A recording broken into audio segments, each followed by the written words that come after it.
Tov.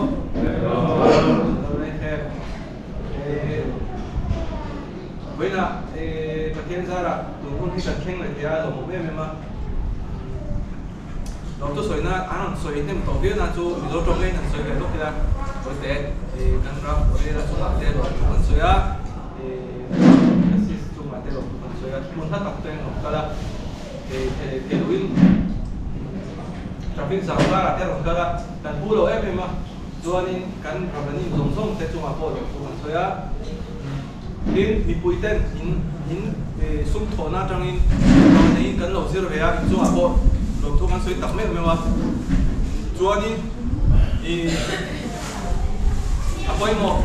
mo ver thì mấy là Jacob và trong lệ tu ông nào xem chú anh kami tora học kha tiếng nghe cần tiếng alu mà cần tiếng alu thì em thì kha cái chuyện apoi mo em mà hiện trong là lỗ thu kan soi á chú anh vui này tu ra po phần nào mà còn join nụ bật thêm tắc lớn thì sẽ sang na kan thana chuan cho nên là cái dòng sông cái point chung là cần lỗ nghe mà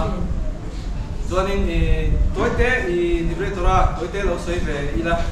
anh man đi đâu mai đó Araf Avir tên này na cần gì Pavot hay Pavot Shar bị tắc nó cần gì ra té cần gì phana chúng ta cho nên phát hiện là in phana apoi mosia phát hiện này phana cần này chuan tiếng nghe kan nu na hian in har sam na kan to ko no ni ka kan zira chu dugma han penok kila dugma chuan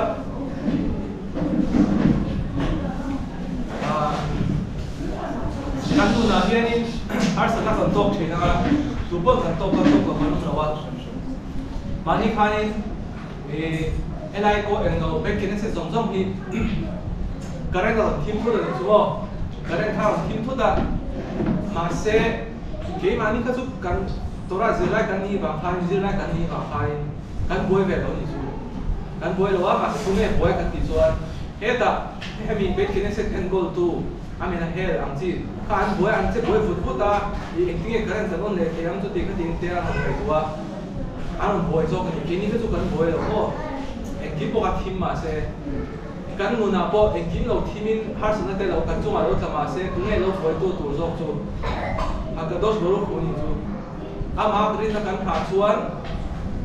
amit spot te kan tia aboda fashem te kan ti chuan tunge lo foi min lo foi pui tu tur ka har sana te min lo su thia sa tu tur chu tunge kan ti chuan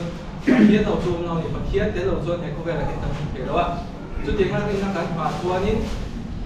har sana hi học thầy đôi anh nhìn thì nó hiện rồi nó chùa rồi thì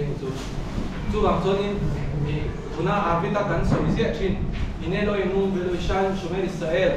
cần thì khác cần bên ngàn rằng anh sẽ ngay để Israel để bên tu chú among hiểu ngay lâu á among tu ngay hẹn lâu thì khác cần share thằng ai khác tu khác tắc những cái mà như là cần một buổi chuan em có vẻ là em har sân này để mang anh để đầu thêm chuyện mà sẽ ama chu kan haya te fila khanga ama kan haya kan ama te na kan tu ku chuanin har sanna te kan har sanna te chu no ti sa pek don ni ti chu chiang ra ni chu chu ka se te to ni se da